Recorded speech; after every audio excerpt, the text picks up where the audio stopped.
Hello, everyone. Welcome to this series of interviews with cybersecurity experts of CyEn. Today, for a change, we won't discuss cybersecurity as a topic, but we would help our cybersecurity experts and companies find money.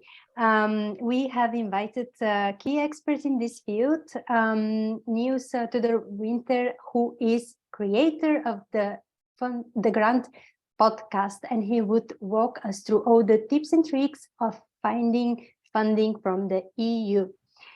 Hi, Niels. Thank you for being with us. Hi, Iva. Thank you so much for inviting me in. It's a pleasure. We know that the EU has committed and is promised a lot of a few millions on cybersecurity. These are funding that are ongoing for a few years now, but we have seen how the program has changed, and we are seeing now that there's more and more projects types. How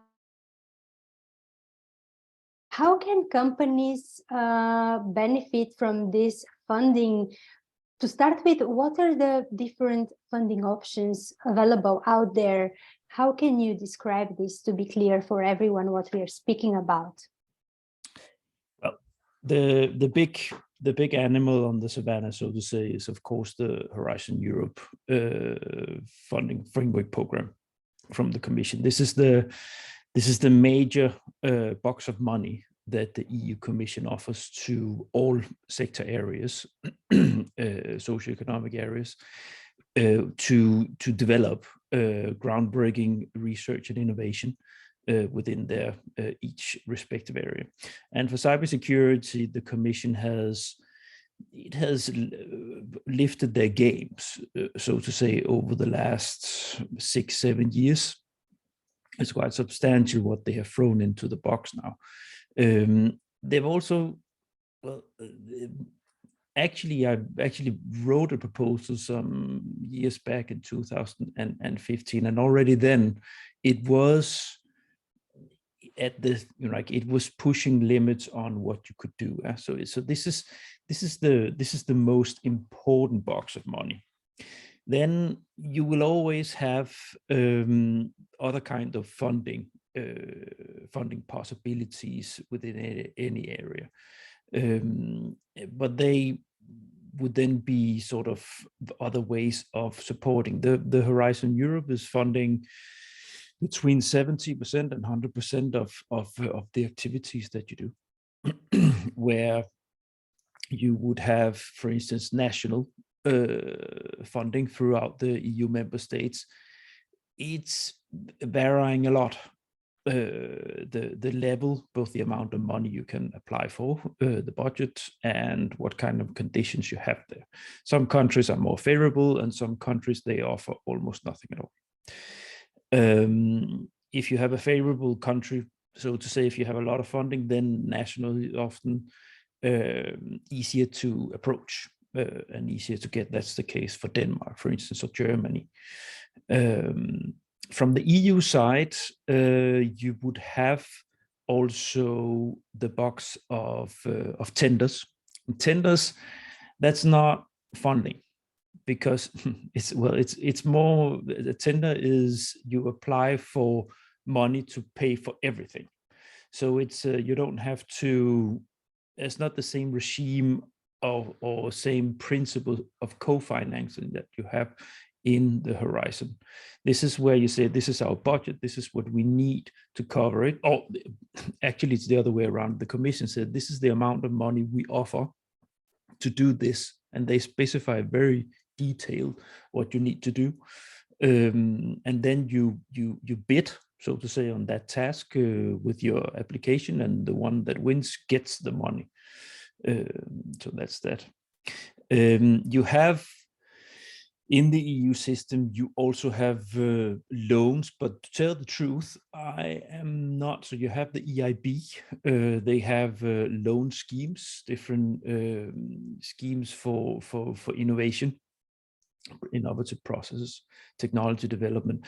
But to tell the truth, I'm not sure how it is with the cybersecurity part, if that is possible there. So I would have to, that there my knowledge is is fading a little bit out. I haven't dealt so much with these boxes.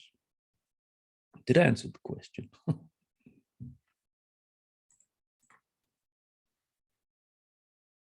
Very much so. Thank you, Niels. I was taking notes I can't hear you even.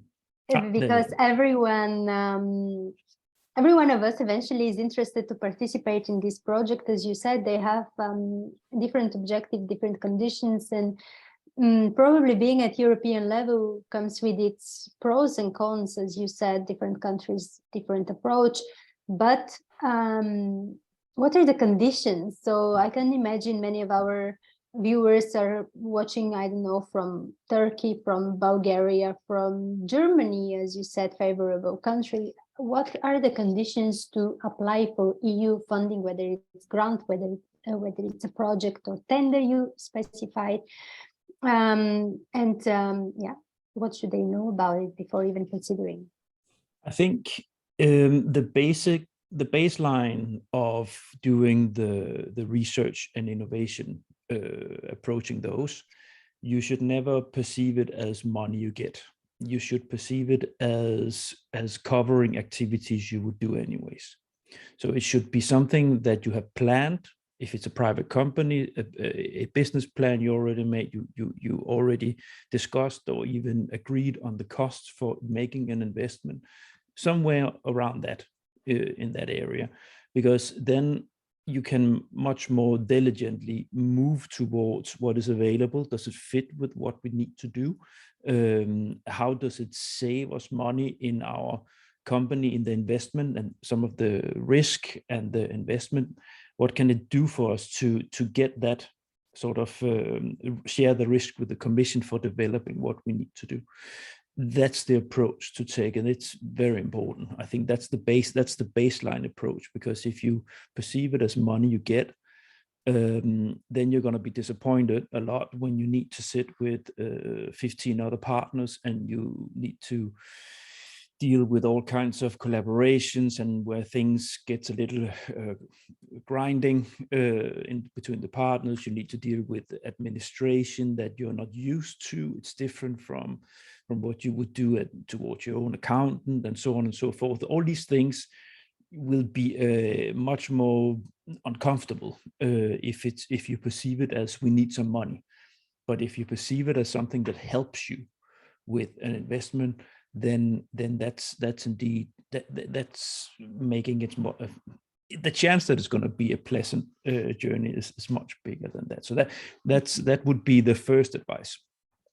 For what they need to be aware of. Well, first of all, they need to be aware of the fact that if they have a technology, if they have a software, if they have something that they think that they could apply for, then they should be prepared to share IPR. This is another baseline. First thing, it always ends there. That's where the biggest fights are. It's the IPR and it's the budget in between the parts.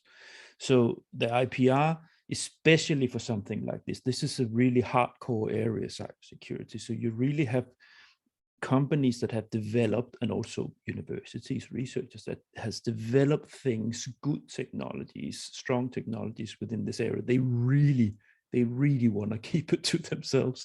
So you need to, anyone who goes into this need to look themselves in the mirror and say, okay, what am I prepared to share with this? If I'm supposed to develop it, I know how to do this part of the technology. But if I step into this, I need to make a value chain of partners, a partner value chain that solves different parts of the problem. And if you don't, all of these will per se, from the commission's point of view, have access to the results. Then you negotiate in the consortium how the cake is being cut up on patents, but you need to be aware of it before you step into that room and consideration. Yeah, I think that's the most important thing. Then you have all the other, that you have to do it together with other, for instance, in the horizon. If you do a tender, you would normally be fewer partners. You will maybe even do it yourself, depending on how big the tender is. National funding, you can do that yourself often in some countries. In the EU framework program, if it's an SME, if it's a small company, SME, then they can go for the SME, the EIC accelerator, and there they can apply for them themselves. Yeah? So there they would they could keep it under their own wings if it's important to them. But again, then they need to be able to do it themselves, the project. Yeah. And then this is so very interesting point, and I would like you to develop on this. On which point? On the SMEs, SME accelerator. What is it, and where can companies apply? What kinds of projects are funded there? It's under the Horizon Europe. It's part of the. You have 3 pillars in Horizon Europe, and the EIC accelerator is in another pillar than the big collaboration programs. Now, the EIC is, you can do it yourself as a company. It's highly competitive. That's what you need to know. The success rate on EU level has for many years been very low, 2-3% of proposals submitted gets funding. However, if you ally yourself with a good consultant who knows exactly what to do, then you can lower that risk margin significantly with your proposal to get the funding. So for the funding itself, well, it's 100% funded. And but the basic principle is the same as with other Horizon projects. You need to make work packages, you need to make a flow that makes sense, you need to it's problem solving, right? So you have an issue, you want to have a technology that solves a problem. So that needs to be ingenious. It has to be state of the art. That's a term that the EU sticks to within this program. So it needs to be, it has to go beyond the threshold of what can be done now technologically within the field that you want to work with. So that you cannot patents. You need to make sure that nobody has done anything like you are doing. Well, basically, both with the EIC and with the big Horizon project, there's a lot of desktop. You need to do some desktop research, and if you can't do that yourself, you should align yourself with people who knows either research organization that can help with these kind of things, because you need to have everything. The Commission doesn't fund things that is already there in the world.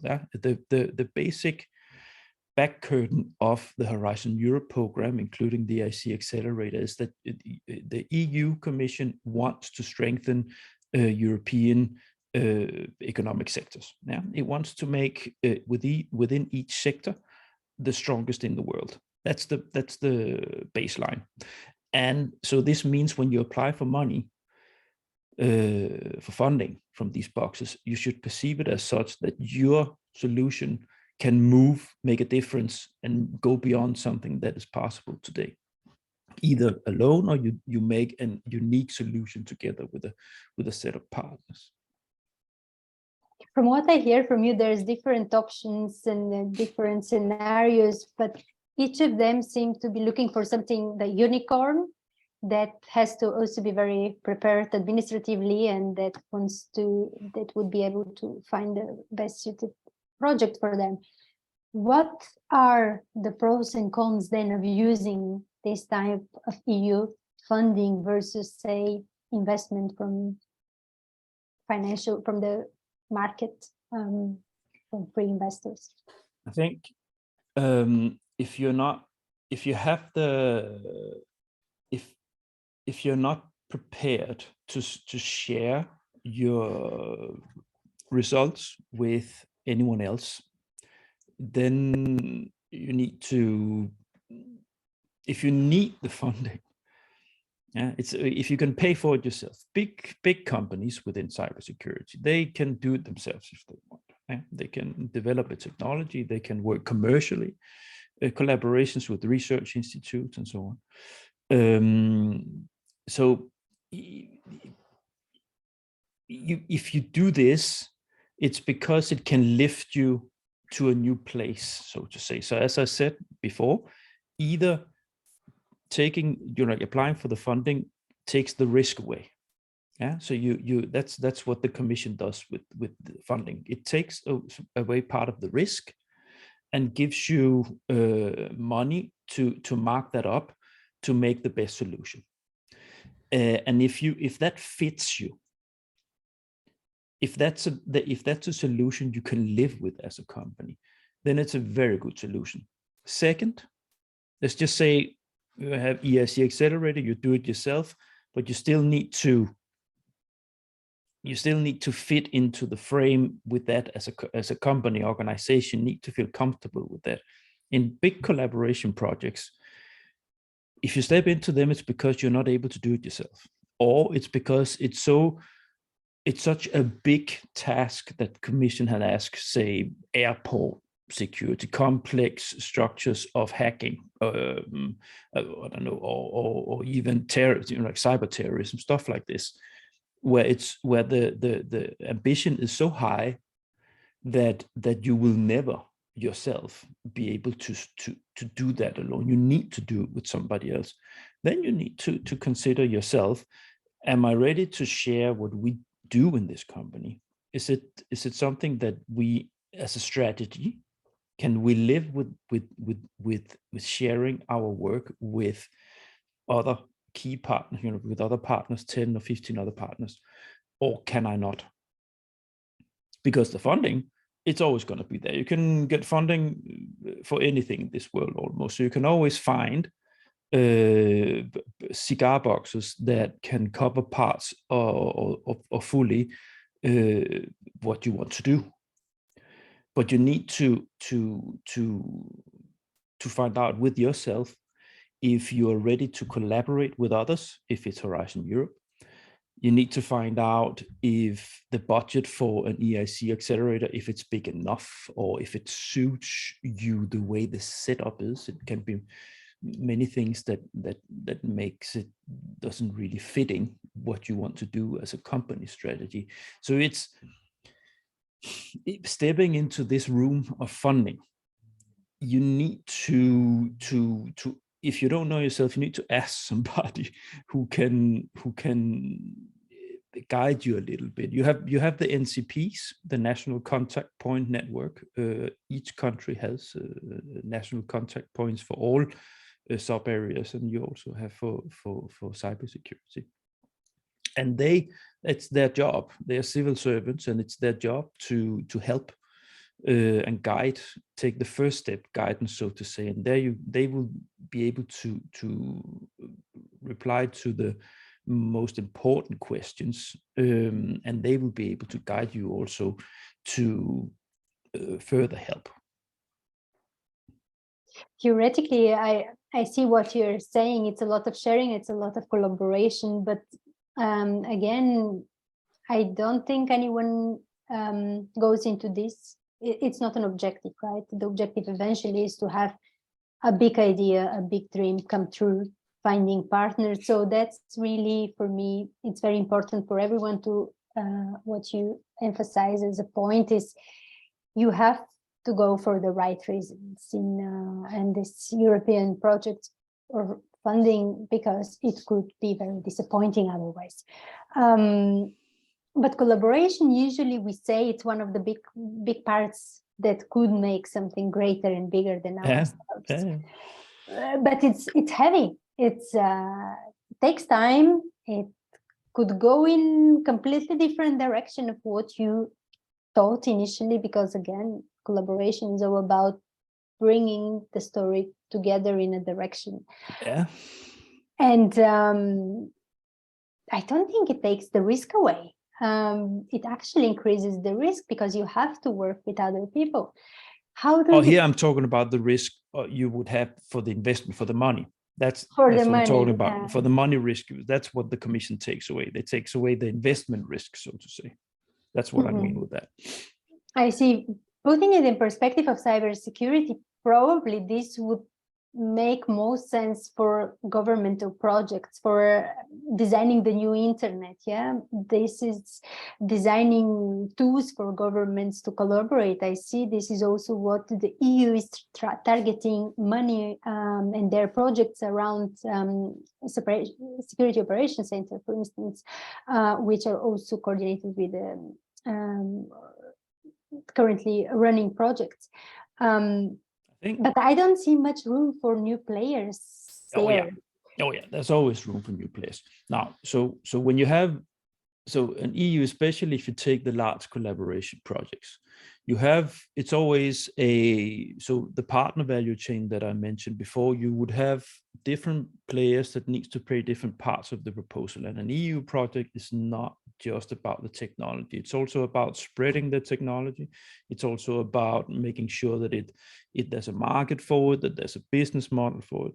It's also about collaborating, especially within this area with the authorities, both at EU level and local, national level.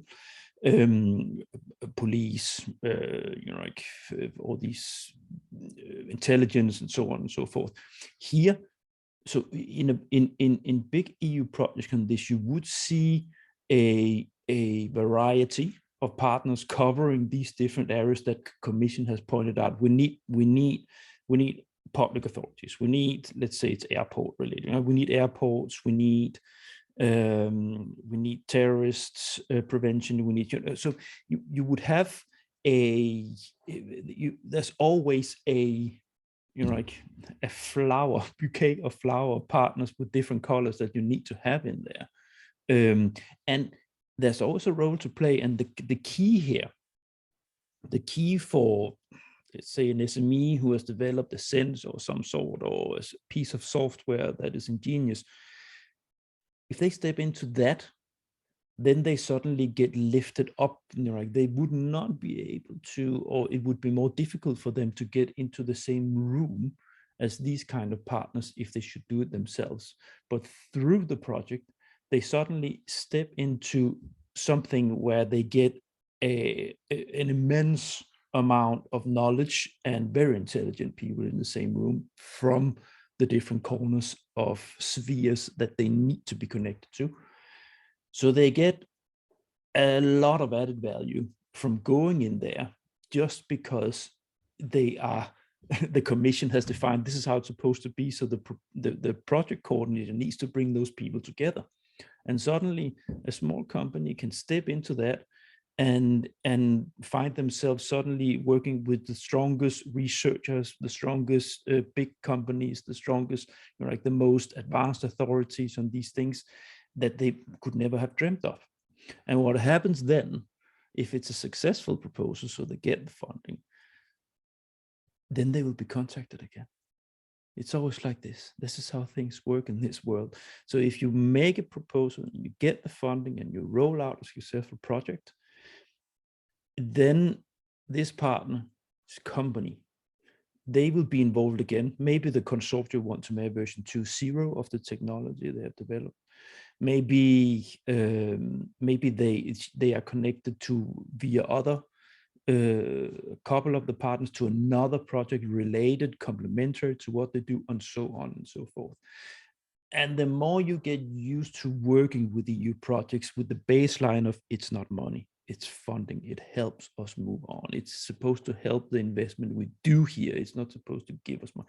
If you keep having that in your mind, then you certainly get scaled up, so to say, in networks and connections that you would never have dreamt of. And that's probably for the evaluations that the Commission did with the users of the framework programs. And also I know from Denmark, I'm Danish national, I know that the ministry did surveys on the Danish users of the framework programs.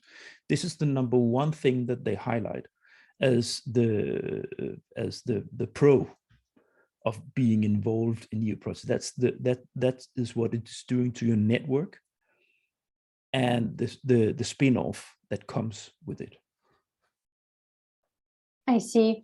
Well, this really, I think, is a very good food for thought, and make me thinking also of clearly there is different pace, right? In cybersecurity, we're always very in a rush. We speak about almost in 3 days, it's never going to happen because now we are burning. Now something big is happening and we have to discuss it. Probably it's another way of thinking when we think about the EU funding is that besides these day-to-day tasks, we also have to think of the big picture of the long run and how we'll get there, probably with support, whether EU funding or other types of collaboration. Thank you for these thoughts. I think it would save a lot of money and a lot of time of many of us to consider other options. But I'm thinking also of successful stories, and one of them I can share about is the Interreg Europe Cyber, which is another project funded. Yep. You heard about it? No, actually, my Interreg knowledge is very limited. So. Yes, so this specifically is because participating in an event, I would speak about SME cybersecurity, but this project that I mentioned, coordinated by EXO, the European Cybersecurity Organization, I think is really what you were trying to describe, and I would just put it in a specific example. It's cybersecurity for smart regions. It's the long shot, right? You have 7 regions from all across Europe. Difficult otherwise to collaborate on all different areas, but this is one of the frameworks to work together, improving let's say, doing the analysis and seeing where to and how they can share best practices and knowledge to improve cybersecurity in their region, whether through SME support, whether through encouraging local innovation. Obviously, there is a room also for companies which want to do the same to change, let's say, the future of European cities, of European continent, and collaborate with others for that.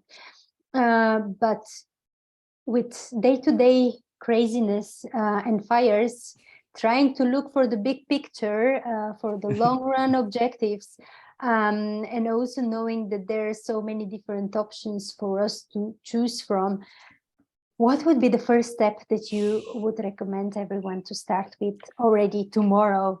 And then how to measure success? What would be the key milestones for that?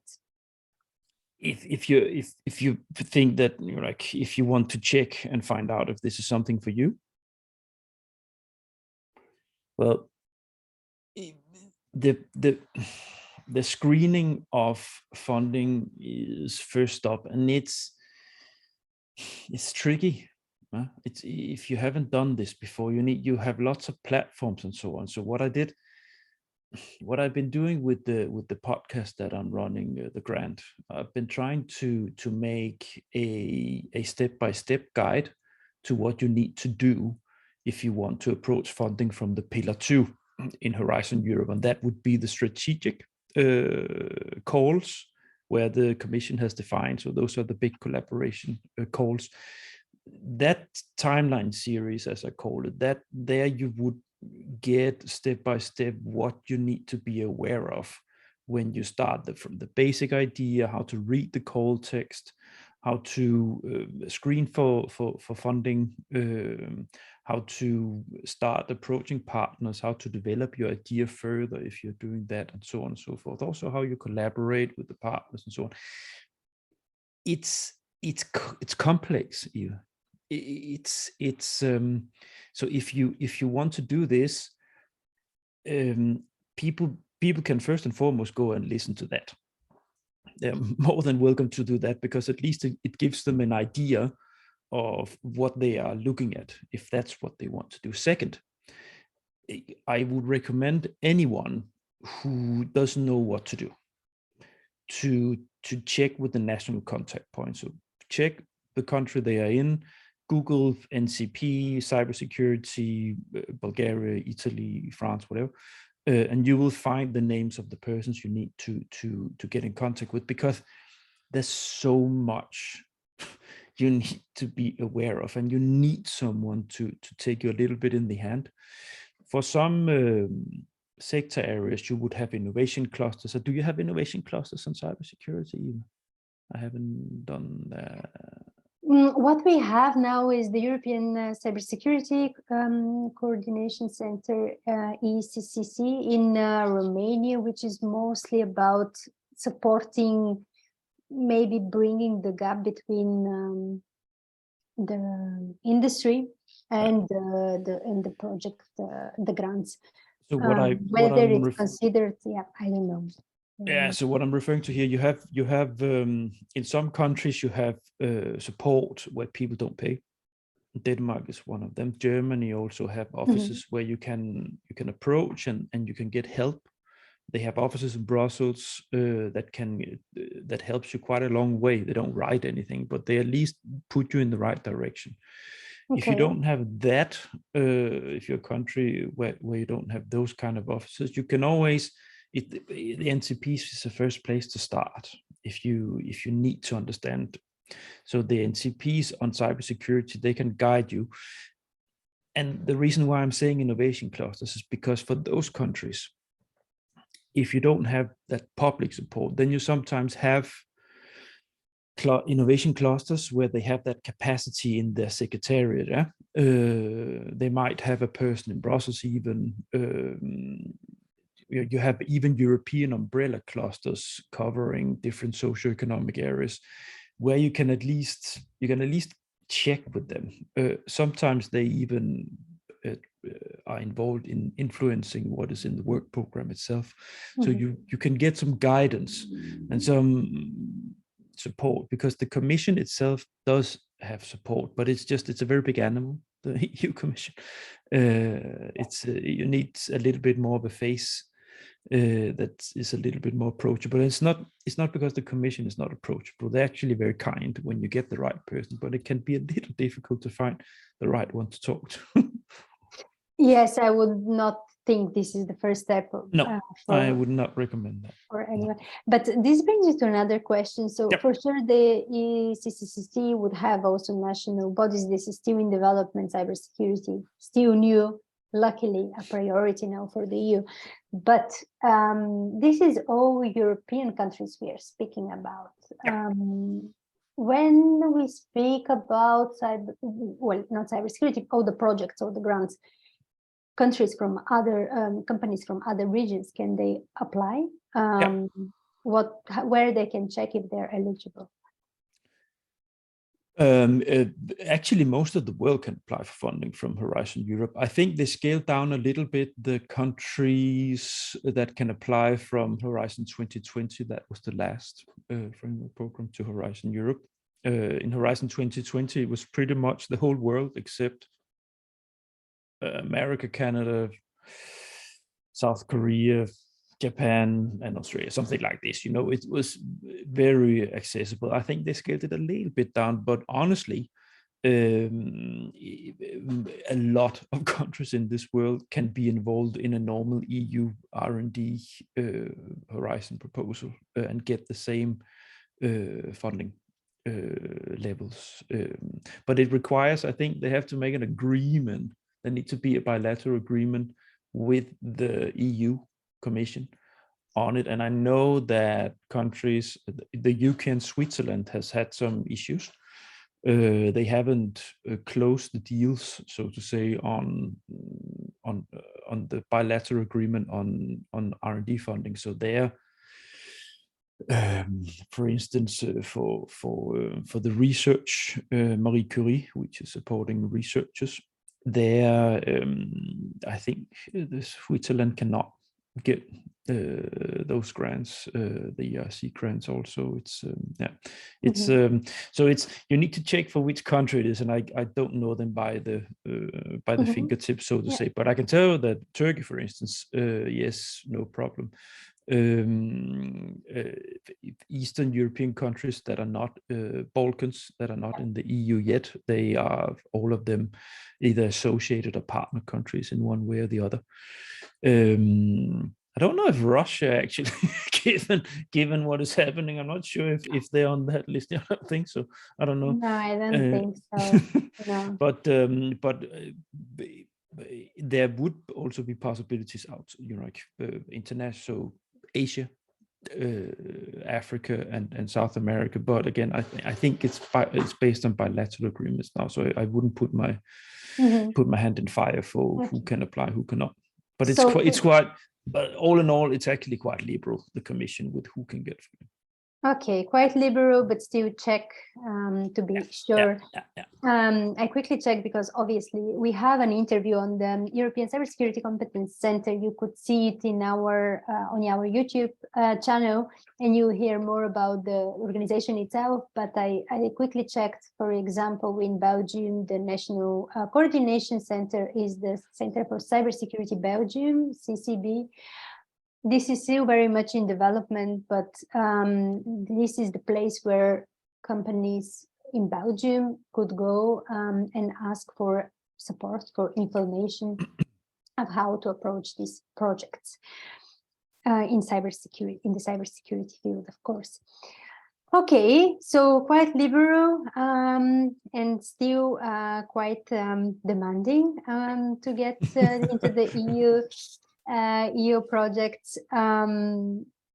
We said where to look for help, the national coordination points we see for cybersecurity. We also have now the European Cybersecurity Competence Center and its coordination, national coordination centers across the EU.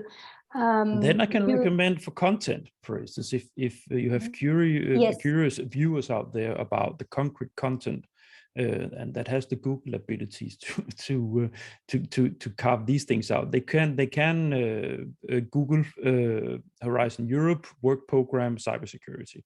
If they Google that, they will get the work program, a PDF, up in their search list, and there open up the document, and then you can. It's a quite long document. Normally, it's 150 pages, something like this. So what you want to do when you open that document, you take your keywords from what you want to do. You first look through the table of contents where you have the calls listed, and that should give you an idea. But if you don't find really what you're looking for, then use keywords from what your interest is, what your technology is about, and go through the document. Because if you start read through the document, that's just confusing. So you need to use, you need to set the knife in where your interest is, and that's the only way to do it when the documents are so big. So keywords of your interest, search, then you'll find if there's anything there, and then you can read that specific text. And the call text are normally a page, something like this, and that should give you an idea. And then is it at the national coordination points where we can get these consultants you were speaking about, the people that can actually help you write and formalize your proposal in a good way? Actually, I don't think that the national contact points, they are allowed to recommend consultants. I've been working for the Danish government, and we were not allowed to recommend. We had a list of consultants that we could tell researchers and companies, here's a list. Yeah, so sort of. So they normally you would have they would do this throughout Europe. So otherwise, I would say you have tons of consultants out there, and I'm, if people are, I'm not going to recommend anything on air like this, because it's not fair to anyone, because there are a lot good out there. But you can write me. You can feel free for your viewers to write me, and I can send recommendations of where they can go. Okay, good. For you, might be not fair, but for me, it's fair to recommend you as the first contact point for everything. Yeah, but they're welcome. They're welcome. It's to a certain limits, but I'm not gonna expect a storm flood of flood of emails. But please do send, because it takes me a minute to send you. I have cybersecurity consultants, experts in my network, so I can send you in that direction. So. This is great, and thank you so much, Niels. We would look into the grant podcast. I'll also come and share a little bit of cybersecurity knowledge with your viewers soon. But I invite everyone to follow your podcast, which is producing content regularly, and there maybe they can find further information. what I can say about it is that I just started the podcast this summer, and the ambition is it's a non-commercial and independent podcast. It just meets spare time initiative. So my ambition is simply and, and very ambitious to make content that anybody with an interest in this can go in and say there should be something for them. So for your sector, well, you will record with me, Iva. So we'll have an episode specifically where we dig into the cybersecurity part. Otherwise, for anyone with an interest in what we talked about today, there is the timeline series in there, and I have 18 or 19 episodes now. I've reached the budget part and so on. So there's lots of content there.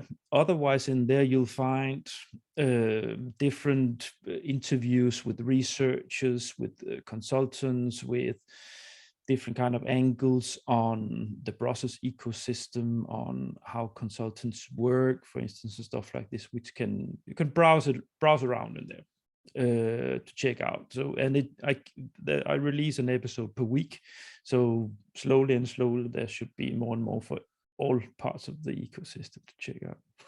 You're saying slowly. For me, this is quite a speedy weekly exercise. We are only once per month, and it still feels so much work. So thank you, Niels, for doing the job for all of us. Sure. We'll be following you.